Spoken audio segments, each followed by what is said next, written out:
ici Sophie Chérie de retour. Aujourd'hui pour ma vie partie 2. Cette fois-ci, ça va traiter quelque chose que vous êtes plus ou moins au courant, je crois. J'ai eu dans ma vie un épisode qui a duré quand même quelques années de violence conjugale. Oui. Je vais vous dire tout de suite, ce n'est pas avec mon conjoint actuel qui est Simon. J'ai eu Simon et mon deuxième mari, donc mon deuxième mariage. Donc, on va commencer par le début. Et pour préserver l'anonymat de ce monsieur, on va l'appeler Monsieur X. Comme ça,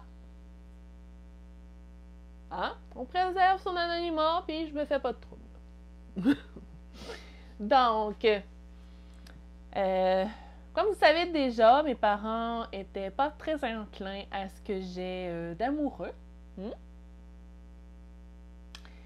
Donc, j'étais revenue chez mes parents après une séparation. Et j'ai eu ordre que je devais plus avoir d'amoureux, puis tout ça. Et j'ai été capable de me tenir à ça pendant un bon 2 ans. Est venu un moment où on avait un projet à faire à l'université, en sciences et technologies des aliments, de contrôle qualité, développer un HACCP pour une entreprise. Donc, on a trouvé une petite entreprise à Beauport qui s'appelait la fromagerie SMA, si je me souviens bien. Cette fromagerie n'existe plus de nos jours, elle a été fermée.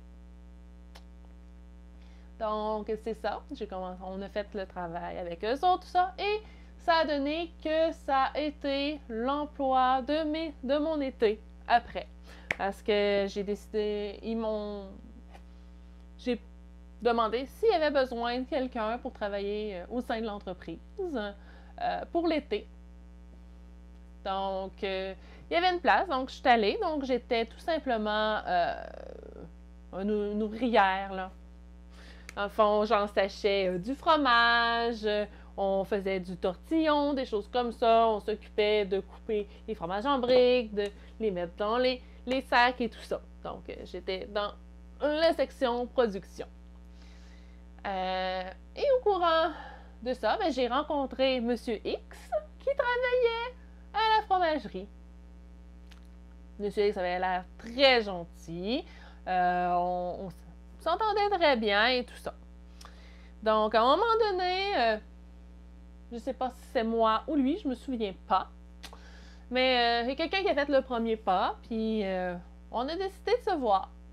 Donc, comme que j'allais souvent à la bibliothèque, les fins de semaine ou dans la semaine en fonction de quand j'avais congé, c'est là qu'on a commencé à se voir dans les faits.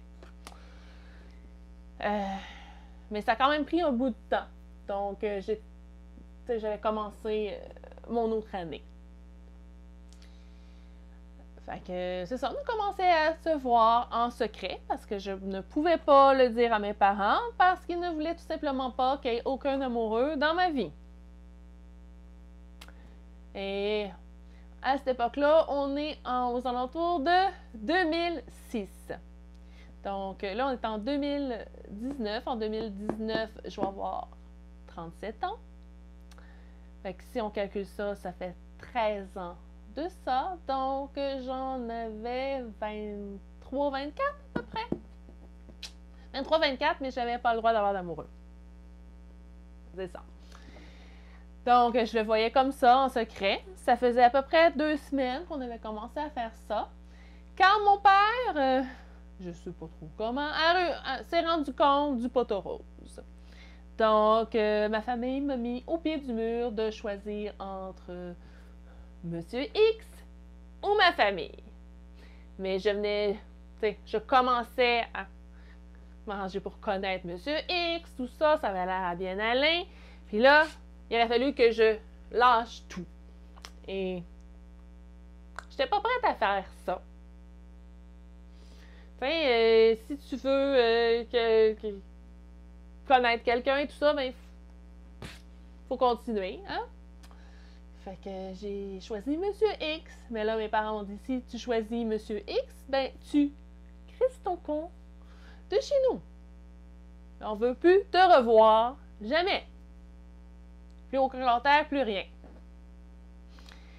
Donc, Monsieur X a parlé avec sa mère, tout ça, puis finalement, ben, je suis emménagée chez la maman de Monsieur X et Monsieur X.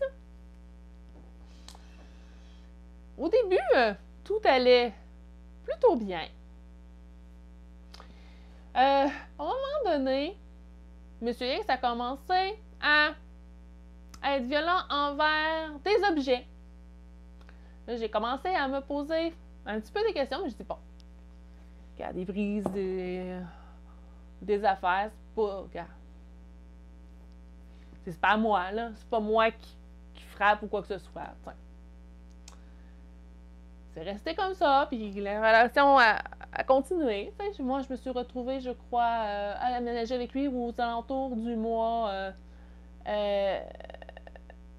juin, vers la fin juin environ. Puis tout ça, puis au final, un peu avant le mois de mars, il m'a demandé ma main. Donc, on a fait un mariage civil. Puis je vous dirais que à ce moment-là, c'est là que les choses ont... Cette journée-là, la journée du mariage, que le mariage était payé et tout, que les choses ont comme pris une tournure étrange, je vous dirais.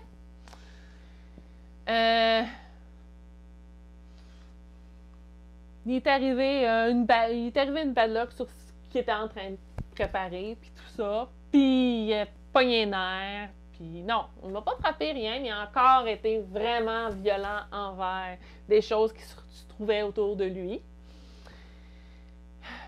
Je me suis dit, regarde, c'est peut-être juste le stress du fait qu'on se marie, puis tout ça, puis que, tiens, c'est... Normalement, un mariage, c'est pour la vie. J'ai mis sur le dos de ça. Fait que le mariage a eu lieu, tout. Mais là, une fois qu'on a été mariés, je vous dirais que ça a pris quoi, peut-être un mois et demi. C'est moi qui ai commencé à avoir des coups, à recevoir des claques, des menaces au couteau. Là, il y avait sa mère qui tempérait les choses, mais c'était pas évident. Là, tu sais, tu vas à l'école, puis ça paraît... Trois quarts du temps, ça ne paraît pas. Parce que Monsieur X, quand il me faisait mal, c'était caché en dessous, ici, ou les jambes. C'est rare qu'elle ait au niveau du visage ou des mains, quelque chose comme ça, qui serait extrêmement évident. Donc, tiens, c'est ça. C'est arrivé quelquefois qu'il y en a qui ont vu des marques. Il y a des amis à l'université qui ont vu des marques, mais que j'ai... Quand tu es dans un pattern comme ça, de violence conjugale, c'est pas... Disons, t'en as pas mal honte, je vais vous avouer. C'est comme ça que tu réagis en premier lieu. Tu as vraiment honte de ce qui se passe. Tu veux pas vraiment que les autres s'en rendent compte. Donc, tu mens.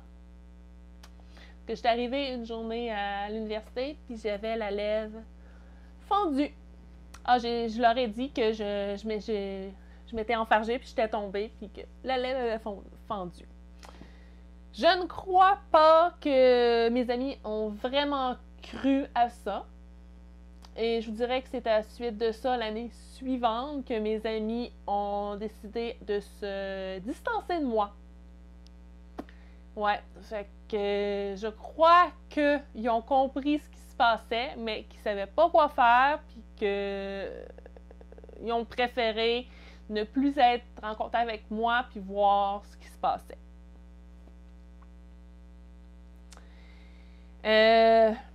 Pendant cette période-là, M. X et moi, on travaillait à la fromagerie ensemble. Il y a eu une promotion, donc il est devenu fromager. Mais là, la fromagerie a fermé. Les sœurs ont fermé la fromagerie parce que les autres départements de ça, ça veut dire en tant que tel, il y avait un genre de serre et tout ça, amenait pas d'argent, puis il y a d'autres choses qui amenaient pas d'argent, puis tout ça, fait que ça diminuait les profits que la fromagerie faisait, donc c'était pas mal en négatif. Donc, ils ont décidé de fermer la fromagerie. Donc, moi, je me retrouve sans emploi à temps partiel, mais j'étais déjà arrêtée parce que j'avais une blessure. Les médecins pensaient que c'était un tunnel carpien, mais ils n'étaient pas capables de discerner clairement. Donc, j'étais arrêtée de travailler, j'avais aucun salaire pendant cette période-là. Puis là, ça a fermé, comme que j'étais sur le point de retourner travailler. Fait que là, moi, je me retrouve sans emploi à temps partiel. Lui, il se retrouve sans emploi temps plein. Qui a été un méchant bout sans emploi à temps plein. Moi, je me suis trouvé des emplois, différents emplois à temps partiel pour avoir un revenu qui rentre, mais ce qui arrivait, c'est que le revenu qui rentrait, moi, ben, je me faisais gruger par sa mère, parce que sa mère disait que M. X donnait tant par mois pour rester gay, puis pour payer la nourriture, puis tout ça. Fait que je me suis retrouvée à être obligée de fournir cet argent-là pour tout le monde, alors que, tu sais, moi, je fais juste des emplois à temps partiel, puis il faut que je paye mes études. Avec le fait que j'avais des prêts-bourses, mais les prêts-bourses ne prennent pas en compte l'année dans laquelle que tu es. C'est l'année précédente. L'année précédente, mon mari travaillait, donc je ne pouvais pas avoir plus de prêts-bourses. Au final, il y a quelqu'un qui a réussi, un fromager qui s'était replacé, puis qui a réussi à y trouver un emploi. Donc, il a commencé à travailler pour la fromagerie Boivin, qui avait une petite tasse qui faisait de la transformation à Vanier. Donc, il a commencé à travailler là. Moi, j'ai continué à faire mes études. Sauf que dans la dernière année de mes études, il a comme lâché sa job. Fait qu'il a fallu encore que je fournisse de l'argent tout en finissant mon baccalauréat, que la dernière année est l'année où tu as des gros projets à faire et tout ça. Il y a des professeurs qui me tapaient sur les doigts en disant que je ne mettais pas assez de temps dans mes travaux par rapport au fait que je travaillais trop pour eux autres, parce que je faisais mes études, puis je travaillais genre 30 heures semaine en plus. Donc, c'était pas évident. Quand je suis arrivée à la fin du bac, que j'avais terminé, ben là, il est retourné travailler au même endroit. Ils l'ont repris. Puis là, j'ai pris un emploi à temps partiel de soir pour pouvoir chercher un emploi dans mon domaine, en sciences et technologies des aliments. Puis pendant cette période-là, il y a toujours eu menaces au couteau, j'ai eu des coups, des menaces que si je le quittais, qu'il allait me tuer, et tout ça. Mais il y avait des bonnes périodes aussi où tout allait bien. Là, j'ai trouvé un emploi à temps partiel. Lui, il travaillait à temps plein de jour, mais moi, c'est de temps partiel de soir. Fait qu'à un moment donné, il m'a donné un ultimatum que moi, fallait que je me trouve un emploi à temps plein de jour pour qu'on puisse avoir les soirées ensemble. Donc, je l'ai fait, mais on s'entend que lui n'avait pas fait beaucoup d'efforts pour ses emplois. Mais je l'ai fait pareil, parce que moi, je fais mes promesses, je sais ce que je fais. Donc, je me suis trouvé un emploi au magasin La Tulipe, qui était aussi à Vanier. Donc, c'est ça. Donc, j'ai commencé à travailler là, tout ça. Et là, on s'est dit, ben là, tiens, on habite à Beauport, puis on travaille tous les deux à Vanier. Fait qu'on a décidé d'aller en appartement. Et je crois que ça a été la pire erreur que j'ai faite. Pendant qu'il a fallu repeinturer l'appartement et tout ça, une journée qu'on repeinturait, il m'a pogné par le bras parce que ce que je faisais n'était pas tout à fait la façon qu'il voulait ou je sais pas quoi. Puis il m'a pogné le bras et il m'a scratché au sang. Fait que j'avais 3 grosses, peut-être même 4 grosses scratches sur le bras. Fait que là, j'ai encore couvert parce que au travail, ils se sont posé des questions. Ils disent, pourquoi tu as des scratches de même? Tout ça. Je dis, c'est parce que j'ai manqué de tomber dans l'escalier de l'appartement. C'est un escalier qui est un peu en tournant. Puis, Monsieur X a pogné mon bras pour me retenir. Puis, ça a graffié. Je l'ai encore couvert. Puis, les épisodes se sont multipliés. Jusqu'au moment où que M. X a décidé, j'arrive à la maison un soir et M. X me dit, j'ai quitté mon emploi. J'ai dit, OK, mais qu'est-ce que ça va faire? T'as-tu quelque chose d'autre en vue? Il dit, non, j'ai rien en vue, là. J'étais plus capable. Il me traitait pas bien, puis tout ça. Fait que M. X a quitté un emploi de 14 $ de l'heure. Moi qui travaillais au magasin La Tulipe à peut-être genre 10$ de l'heure. Fait que là, ça a été le moment où j'ai dit, ben, il va falloir que tu te trouves d'autres choses, hein? Puis là, il m'a fait promettre de rien dire à sa mère, parce qu'il voulait pas que sa mère soit au courant. Donc, je pouvais rien dire. Puis là, Monsieur X s'est mis à jouer à World of Warcraft, de me demander des vélos, des voitures téléguidées. Il voulait toutes sortes d'affaires. Mais si je disais, ben là, tu travailles pas, puis de l'argent, on a besoin pour payer nos autres affaires, puis tout ça, ben là, je me faisais battre, tout simplement, s'il n'y avait pas ce qu'il voulait. Fait que c'est ça. Puis il y a eu des entrevues. Il y avait une entrevue à un moment donné. J'avais expliqué comment se rendre, tout ça, parce que je savais que ce secteur-là, c'était un peu compliqué, parce que c'était encore Vanier sur le bord de Le Bourgneuf, là, entre les deux. Il s'est jamais rendu. Il m'a pas appelé pour me dire, ben, je sais pas où. J'ai dit, pourquoi t'es pas rentré? Rentre, t'aurais pu rentrer dans n'importe quel bâtisse pour demander ton chemin, puis tout ça. Je dis, ben là, j'irai pas demander mon chemin, je vais avoir l'air de quoi? Fait qu'il a manqué son entrevue, puis après ça, il n'y en a plus eu d'autres. Parce que Monsieur X n'a même pas un secondaire 5. Mais il veut pas travailler avec le public. Donc, il veut pas être caissière ou n'importe quoi en hôtel ou quoi que ce soit de ce genre-là.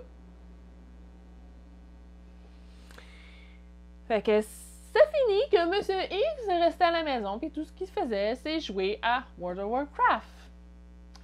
Là, j'ai dit, ben là, si t'es pour rester à la maison rien faire, que c'est moi qui ramène l'argent, tu pourrais-tu au moins faire le ménage, faire la vaisselle, puis t'arranger pour que le souper soit prêt quand je rentre?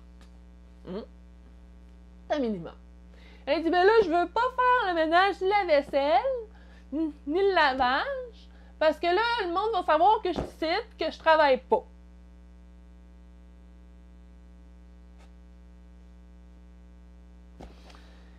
Puis là, il voulait tout le temps plus et plus de choses. Il voulait un jeu vidéo qui venait de sortir. Il voulait la nouvelle extension World of Warcraft. Il voulait acheter de quoi sur World of Warcraft.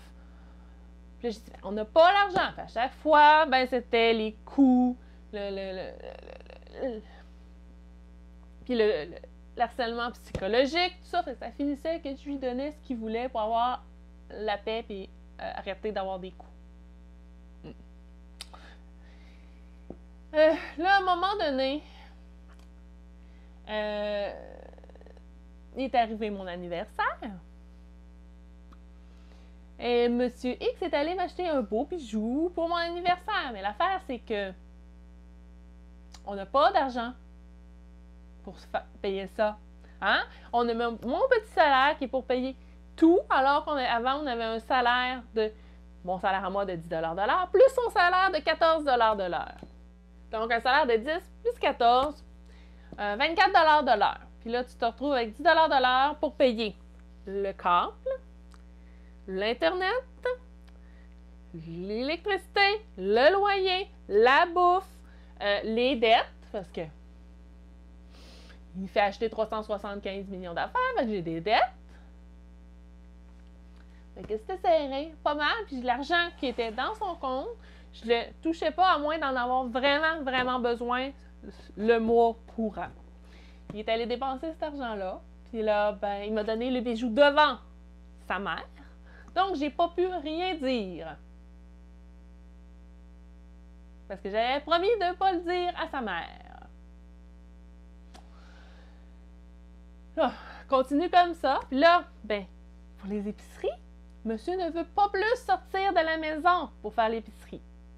Donc, c'est moi qui partais avec un gros sac à dos faire l'épicerie au métro, qui n'était pas si loin, mais quand même. Puis là, qui revient avec tout le stock dans mon sac à dos et qui doit monter jusqu'au 2e étage avec le sac à dos, parce que monsieur ne sort pas pour m'aider pour venir chercher le sac à dos. Non, non, lui, il sort pas de la maison, il reste dans la maison, il sort jamais. Ouais. À un moment donné, j'en ai eu ma claque de me faire battre pour qu'il ait tout ce qu'il veut, que j'allais me retrouver super méga endettée, qu'il faisait aucun effort, il voulait pas retourner travailler, puis qu'il vivait carrément à mes crochets sans que c'était rendu que j'étais plus capable d'éprouver de l'amour pour lui. Parce que, regarde, j'étais dans une situation poignée de tous les sens, que je me faisais battre, que je me faisais harceler psychologiquement et tout ça. Donc, le premier pas que j'ai fait, c'est d'envoyer une lettre à mon père. Mon père m'a appelé au travail parce qu'il ne pouvait pas m'appeler chez moi parce que monsieur est toujours là. Mais je m'étais arrangée avec le monde au travail pour ça. Donc, mon père m'a appelé, on a parlé, tout ça, et mon père m'a dit, ben, gars, nous autres, on peut pas te reprendre, on te l'a dit qu'on te reprendrait pas. C'est trop dangereux. Fait que tu t'arranges, tu t'en vas en maison de femme, puis c'est ta solution. Fait que là, moi, ma solution de sortie vient de prendre le bord. Parce que là, je m'étais dit que j'allais pouvoir m'arranger d'une façon pour pouvoir m'en aller. Il y a quelqu'un qui allait m'aider un peu là-dedans. Mais non. Là, ce que je pensais aller regarder, c'est aller voir un avocat, consulter un avocat pour voir quelles étaient les possibilités pour me sortir de ça sans que je perde toutes mes choses. Mais j'ai pas eu le temps de faire ça. Non. Il y avait un party au La Tulipe pour les employés le 14 juillet 2009. Donc là, vous voyez, ça fait 3 ans que je suis dans cette relation toxique. Et je ne reste pas énormément longtemps au party parce que je sais que si je reste trop longtemps au party, qu'il va se fâcher quand je vais arriver à la maison puis je vais avoir encore à recevoir des coups. en arrivant. Donc, tu sais, je reste un moment pour que ça paraisse pas trop bizarre, que je m'en aille, puis après ça, ben, je me retourne à la maison. J'arrive à la maison, il est en train de miraculeusement préparer le souper. Donc, il dit, non, regarde, assis-toi, puis relax. OK, que je prends la télécommande de la télé, j'ouvre la télé, puis là, je regarde ce qu'il y a de possibilités sur le corps. Puis là, je vois un film que j'aime beaucoup, qui était Les Bratz. Mais il était déjà commencé, j'ai fait, c'est pas grave, je vais l'écouter. Il dit, oh, tu pourrais pas regarder s'il n'y a pas d'autre chose ailleurs, puis là, j'ai dit, il n'en reste pas pour énormément longtemps, je vais le finir, puis après ça, on mettra d'autres choses. Ben là, ça a dégénéré. Juste dire ça, ça a dégénéré. J'ai eu le droit à me faire serrer le bras. J'ai eu un méchant coup. Il m'a arraché la télécommande des mains. Il m'a donné un coup sur la tête avec la télécommande de la télé. Fait que là, moi, mon réflexe dans ce temps-là, c'est de m'éloigner de lui. Donc, je me suis éloignée, je me suis en allée dans la chambre. Et là, il m'a suivi jusque-là. Il a pitché tout ce qu'il y avait sur ma commode à terre, toutes mes affaires. J'ai réussi à ressortir de la chambre. Et là, je me suis dirigée dans le salon, proche de la porte de sortie.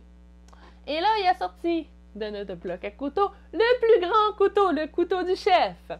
Il me dit, je te jure sur la tête de ma grand-mère à soir que tu meurs. Là, j'ai fait, wow. Là, je suis dans ma à peu près. Fait que mon réflexe, connaissant sa peur d'être vu en ayant des comportements comme ça, a été d'ouvrir la porte d'entrée et de mettre mes souliers, pogner mon sac à main et de foutre mon camp. Le fait que la porte était ouverte a fait qu'il n'a pas osé approcher plus. Il est resté où qu'il était, dans la cuisine. Donc, je me suis en allée le plus vite que je pouvais, puis je regardais en arrière de moi au cas où que tout d'un coup, il y aurait eu un élan d'être brave et de sortir pour essayer de me courir après. Fait que je me suis en allée jusqu'au métro, qui était pas loin de chez moi. Je suis allée voir au comptoir de service à la clientèle pour leur demander s'ils pouvaient appeler la police parce que mon conjoint m'avait menacé au couteau et avait dit qu'elle allait me tuer. J'étais en larmes, j'étais... Fait que le gérant m'a pris avec lui dans le cubicule pour au moins que ce soit un endroit fermé au cas où que Monsieur X débarquerait. Ça a pris un bon bout de temps avant que la police débarque, mais c'est parce qu'il était déjà rendu à mon appart. Parce qu'il avait demandé des informations qu'on les a appelées pour savoir c'était à quel endroit, puis moi j'étais à quel endroit, puis lui était à quel endroit. Fait qu'il était déjà rendu à mon appart. Là, les policiers m'ont embarqué dans la voiture avec eux, puis ils m'ont rapproché de l'endroit où était mon appartement. Mais j'étais la rue avant mon appartement, avec eux dans la voiture. Là c'est une partie que je peux comprendre les policiers, mais en même temps que c'est pas la meilleure façon de fier, je vous dirais. Les policiers sont là. Vous êtes sûre, madame, que vous allez au bout, là, que vous allez porter plainte contre lui, là? Vous êtes sûre, là? Puis ça a été de même pendant, je vous dirais, un bon 20 minutes qu'ils m'ont demandé ça. Puis j'ai dit, oui, regarde. Non, ça se reproduit. Je veux pas que ça se reproduise. Je suis plus capable de cette situation. Ça fait 2 ans et demi, 3 ans que je suis là-dedans. J'en peux plus. Je veux m'en sortir. Au bout de combien d'une demi-heure, on finit par comprendre. Mais là, le problème qu'il y avait, c'est que monsieur ne répondait pas au téléphone. Fait que là, ils ont commencé à me poser des questions. Est-ce que monsieur pourra être suicidaire? Je dis, ça pourrait être possible. Est-ce qu'il pourrait se sauver? Ça pourrait être possible. Fait que là, ils ont vérifié, pas, ils ont fait un périmètre pour être sûr qu'ils n'essayent pas de se sauver par un autre endroit. Ils ont fini par réussir à le rejoindre. Il a fini par répondre au téléphone. Je vais vous expliquer pourquoi plus tard qu'il n'était pas capable de le rejoindre. Vous allez comprendre. Fait que là, il n'a pas posé aucun problème pour son arrestation. Fait que, ils sont partis avec au poste de police. Là, après ça, moi qui étais dans l'autre voiture de police avec d'autres policiers, on s'est avancé jusqu'à l'appartement où on est rentré.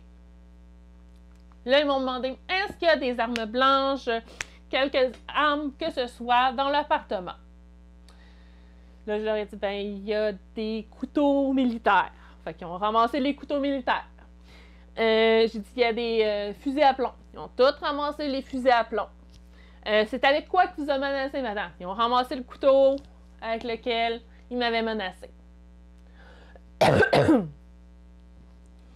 Mais, tu sais, j'ai pas pu montrer aux policiers le bordel qu'il avait fait dans la chambre.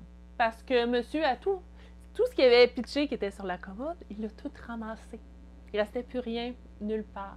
C'est pour ça que monsieur ne répondait pas au téléphone. Il était en train de ramasser pour pas que ça paraisse. Là, après ça, ben, ils m'ont pris, ils m'ont ramené au poste de police pour que je fasse ma déposition sur ce qui s'est passé. Puis moi, j'ai rajouté dans ma déposition des autres moments qui s'est passé à plusieurs reprises au long des années que j'ai été mariée à Monsieur X. Puis là, le problème est que tu veux pas vraiment retourner dans l'appartement où qu'il y a quelques heures, tu t'es fait menacer au couteau par ton mari. J'avais une collègue de travail qui m'avait dit que si tu as un problème, quelque chose, appelle-moi, je vais venir te chercher, tu pourras coucher chez nous, puis tout ça. Fait qu'elle est venue me chercher, tout ça. Fait que j'ai passé la nuit chez elle. Je n'ai pas dormi. J'ai écouté un film parce que j'étais tout simplement pas capable de dormir, on s'entend. Après quelque chose de aussi traumatisant, t'as un peu de difficulté à dormir. Elle m'arrive, alors elle va travailler parce que moi, c'était ma journée, ça donnait que c'était ma journée de congé. Fait que là, elle retourne, elle va travailler. Puis quand elle revient, elle me dit, ben, tu sais, je peux pas te garder, ça peut être problématique parce que j'ai des enfants, tout ça. J'ai un enfant puis tout ça. Fait qu'elle dit, j'ai une autre collègue de travail qui a accepté de te prendre chez elle. Fait que je me retrouve chez l'autre collègue que je ne connais pas. Mais je vais vous avouer que cette collègue-là a été une grande amie et qu'elle m'a énormément aidée dans tout ça. Fait que c'est ça. Fait que moi, on s'est arrangé ensemble que j'allais me trouver quelque chose ailleurs parce que là, je ne voulais pas retourner dans cet appartement-là. Ben, je suis retournée pour ramasser mes choses, mais je ne voulais pas retourner dans cet appartement-là. C'était trop de mauvais souvenirs. J'étais tout simplement pas capable. Et de deux, si monsieur sortait quoi que ce soit, puis qu'elle allait revivre, qu'il revenait là, ben, j'étais pas en sécurité. Il y avait de ça. Donc, je suis allée chez elle, j'ai travaillé pendant un bout de temps, parce que j'avais quand même ça. Puis là, mes vacances sont arrivées. Donc, fin juillet. Donc, là, j'ai commencé à chercher pour un appartement. Elle est venue avec moi, tout ça. J'ai fini par en trouver un qui faisait le job. J'étais encore dans le même quartier à Vanier, là. J'étais toujours à Vanier, mais j'étais un peu plus loin. Fait que c'est ça, j'ai trouvé l'endroit, tout ça. Puis là, on s'est entendu avec le propriétaire pour la date du déménagement. Qui était, je vous dirais, juste un peu avant que je recommence à travailler, après mes 2 semaines de vacances. Là, quand est arrivé le moment de déménager, un peu avant, j'ai commencé à faire des boîtes, puis tout ça. Puis la journée du déménagement, j'étais encore en train de terminer des boîtes. Quand ma propriétaire et ma belle-mère débarque. Ouais, débarque là, puis là, elle dit, moi, je viens chercher tout le stock à Monsieur X.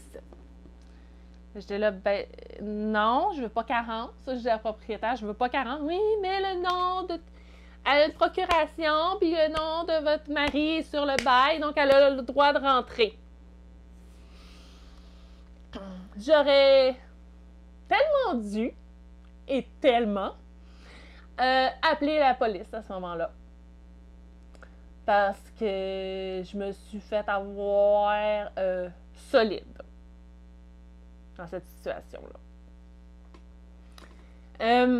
Comme vous savez, il y a beaucoup de choses que c'est moi qui ai payé. Il y a beaucoup de choses que M. X n'a pas payé parce qu'il ne travaillait pas et que sa mère ne savait pas. Fait que quand, là, elle arrive, puis là, elle dit, bon, moi, je pars avec les électros, la table de cuisine, le lit. J'ai dit, wow, là! J'ai dit, c'est quasiment tout moi qui ai payé ça au complet. Ton gars, il travaillait pas. C'est moi qui payais tout. Mais là, elle voulait rien savoir.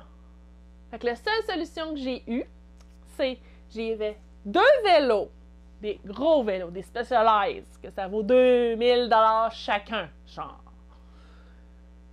Fait que j'en ai donné un pour pouvoir garder les électros. Après ça, j'ai dit, bon, pour les meubles d'ordi, tu pars avec son ordi puis un meuble d'ordi. Tu pars avec une commode, mais tu pars avec la commode qu'il y a des vis dessus, que ton gars a mal monté. Et là, elle était là, oui, mais je pars aussi avec le PlayStation. J'ai dit, le PlayStation, je l'ai payé totalement de ma poche. Tu peux partir avec les jeux de PlayStation, mais la PlayStation, tu pars pas avec. Ni la télé, ni le lecteur, c'est tout moi qui a fallu qu'il paye. Mais là vient le moment que je suis obligée d'aller chercher le camion qu'on loue de déménagement avec mon ami qui m'a aidé. Et je suis obligée de la laisser là tout seul. Je reviens, elle est partie avec le meuble qui était correct, pas avec le meuble que j'avais dit de partir avec, elle est partie avec l'autre meuble. Ouais. Fait que, ouais, là, j'ai perdu un vélo de 2000 $ pour garder les électros et les affaires que j'ai déjà payées. Elle est partie avec le plus beau meuble.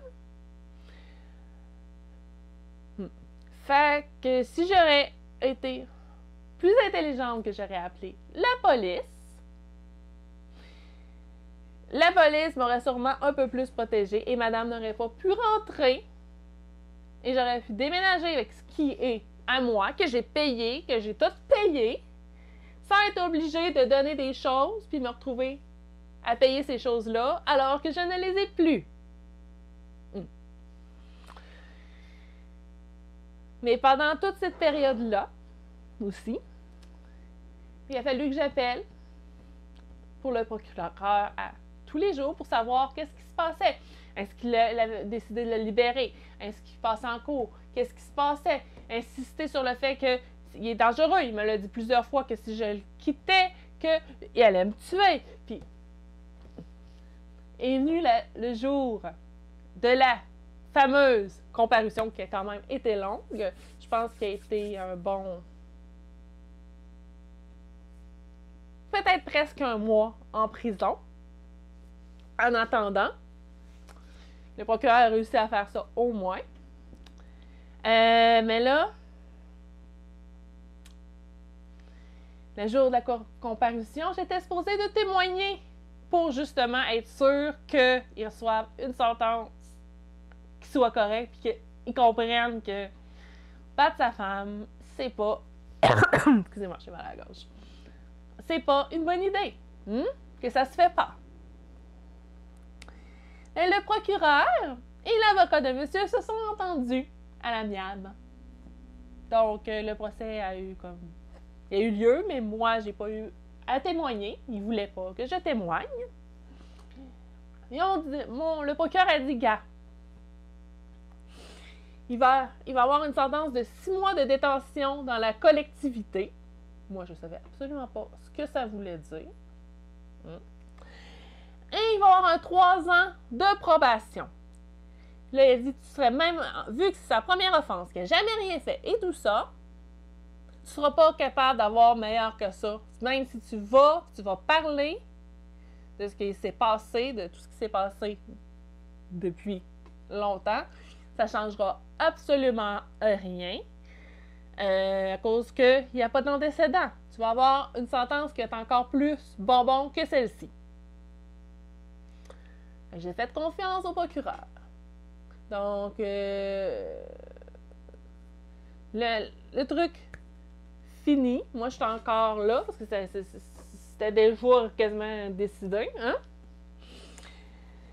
Mais là, j'avais quelqu'un de l'IVAC, l'AVAC, en tout cas, la protection des victimes, là, avec moi. Mais dès que l'autre lui a dit que c'était ça, puis tout ça, il a foutu son camp.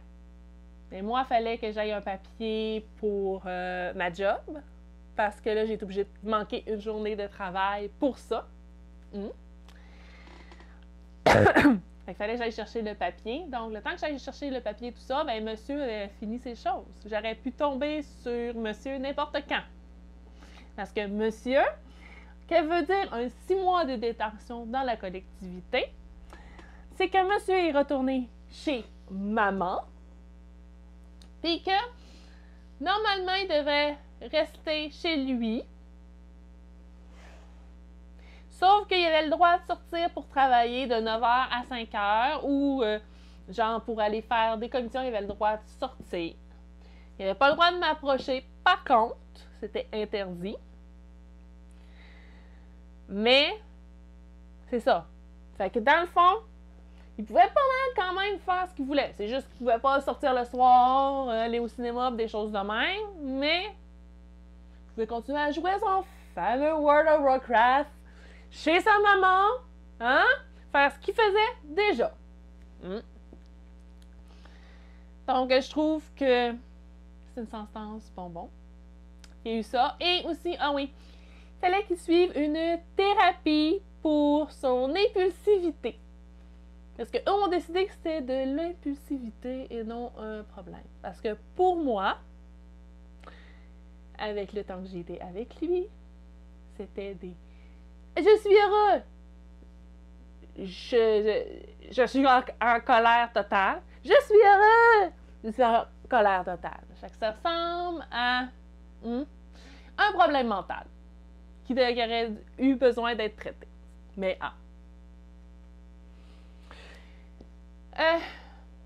fait que c'est la sentence qu'il y a eu. Mais c'est pas fini. Non, non, non. À un moment donné, je suis au travail et il y a un huissier qui arrive et qui me remet une lettre. Et cette lettre, monsieur demande le divorce. Qu'un problème avec ça. Mais il demande une pension alimentaire. Il a été accusé de violence conjugale, mais il a le droit de me demander une pension alimentaire. Et là-dedans, dans la super description de la pension alimentaire qu'il demande, parce que c'est moi qui ai le seul revenu, monsieur veut du câble, de l'Internet, faudrait que je paye de la nourriture, faudrait que je paye la thérapie contre l'impulsivité. Ouais. La thérapie qui a été obligée de prendre à cause qu'il m'a battu, ben, il faudrait que je la paye. Et câble Internet, j'ai pas Internet à la maison et j'ai pas le câble parce que j'ai pas les moyens de me le payer.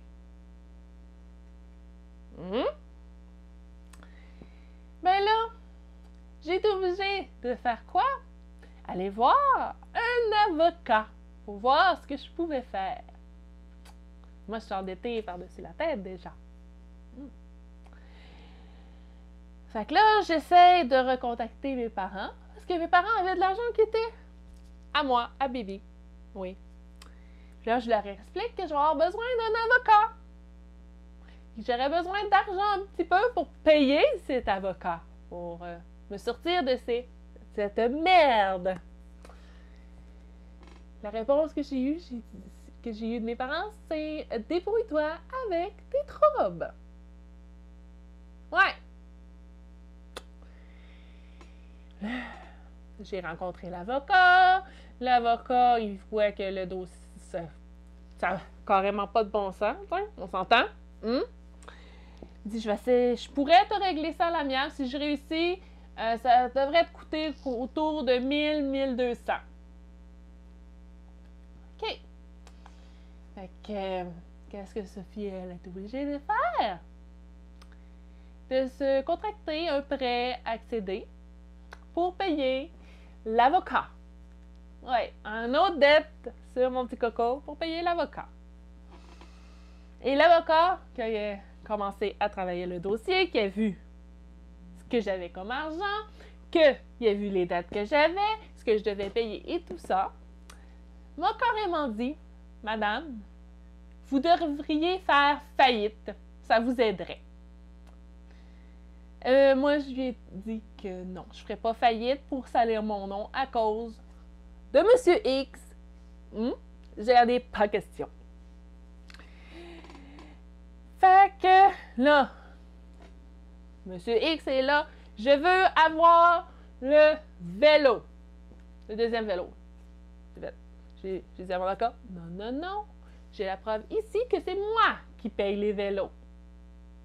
L'avocat, il a dit à l'autre avocat, t'oublies ça, on a la preuve comme quoi que c'est madame qui est encore en train de les payer. Et que monsieur en a un de son bord. Fait que, qui exagère pas. Après ça, il y aurait, je veux la PlayStation. La PlayStation, c'est madame qui l'a payé aussi. Si je veux mon appareil photo. Bon, l'appareil photo était dans mes choses. C'est une erreur de ma part. Je ne l'avais pas vu. Avec l'appareil photo et le fil, je l'ai donné. Parce que c'est pas moi qui l'ai payé, celle-là. Fait que... Ouais, puis là, au final, j'ai eu mon divorce juste avant le jour de l'an. De l'année, ça veut dire que... De l'année 2009. Ouais. Fait que tout ce temps-là, ouais. Et je vais vous avouer que j'ai toujours peur. J'ai toujours peur de tomber là. Maintenant que je ne suis plus à Québec, j'ai un peu moins peur parce qu'au moins je ne suis plus dans la même ville que lui. Mais j'ai toujours quand même peur de tomber sur lui ou qu'il me retrouve puis que ce qu'il m'avait dit que de me tuer si je le quittais, il finisse par le faire. J'espère que ça n'arrivera pas. J'ai une belle vie maintenant avec mon conjoint Simon et mes enfants. Donc, j'espère que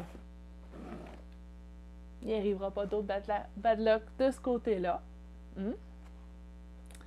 Maintenant, je vais faire un petit message.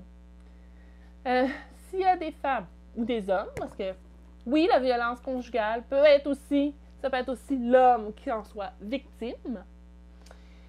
Vous êtes pris dans une situation comme ça.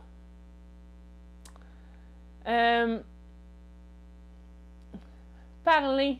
Je sais que la personne qui nous met dans cette situation-là, elle s'arrange pour qu'on n'ait plus aucun cercle d'amis autour, qu'on n'ait plus de famille autour, qui nous isole complètement. Mais il faut essayer. Je sais pas, vous êtes au travail, appelez quelqu'un de votre famille, une de vos anciennes amies, essayez de trouver quelqu'un qui va pouvoir vous aider. S'il n'y a personne qui veut vous aider, ben, essayez de trouver la solution par vous-même. Essayez d'aller voir la police, aller en maison de femmes, Des fois, ça se peut que vous ayez moins à perdre à aller en maison de femme que de rester dans cette relation. Moi, c'est que... Comment je pourrais vous dire ça? Si je m'en allais en maison de femme, qui s'en rendrait compte, il aurait détruit tout ce qui était dans l'appartement.